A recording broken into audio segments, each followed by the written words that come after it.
Giorgio Cafiero joins me now. He is the CEO of Gulf State Analytics. He's in Washington, D.C. for us. Thanks for coming in, Giorgio. Now, why this decision and why now? This question about the timing is important. You know, since the Arab-Israeli War of 1973, there has not really been any credible challenge to Israel's control of this occupied territory. Since 2011, especially so, because the Syrian regime has been bogged down in an internal conflict, fighting rebels, and the question about the Golan Heights has not been in the picture. The U.S. is also not going to be changing any of its presence on the ground to further back up Israel's control of the Golan Heights. So I mainly read this announcement from Trump largely within the context of the domestic politics of the United States, because Trump wants to be reelected next year, and this is largely about catering to evangelical voters. And also, Netanyahu is facing major problems in Israel due to corruption allegations in the lead up to next month's elections. So I think we cannot emphasize enough how much domestic politics have shaped this recent development. Now, Giorgio, the U.S. recognized Israel's sovereignty over Jerusalem with a similar language, describing it as more as a fact to be taken for granted and accepted rather than as a political issue, which is still contested. Now, is the Trump administration currently underwriting Israel's more expansionist foreign policy?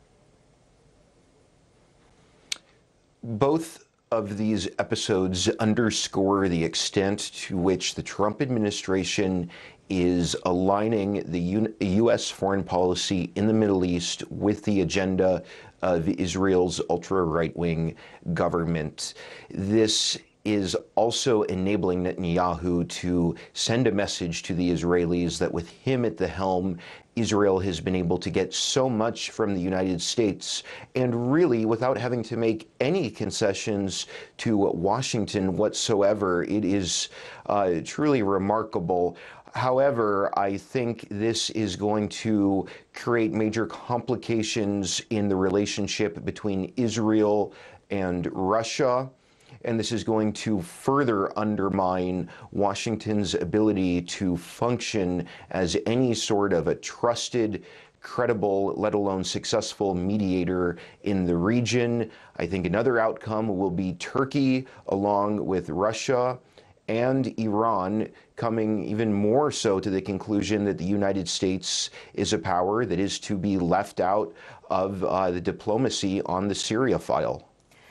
The U.S. has harshly criticized Russia and even used sanctions when Putin took Crimea and supported separatists in eastern Ukraine. Now, how does this decision impact the U.S.'s global responsibilities?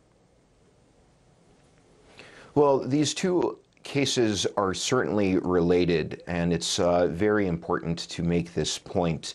When the U.S. has condemned Russian control of Ukrainian territory, up until now, it has sort of been able to point to international law when having some sort of moral standing on that question.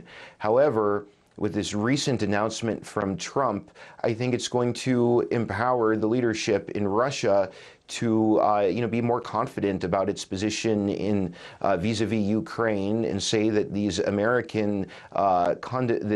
officials in America condemning Russia's actions vis-a-vis Ukraine are absolutely hypocritical. This certainly weakens the moral standing of the United States and leaves Washington increasingly isolated from the norms of global affairs.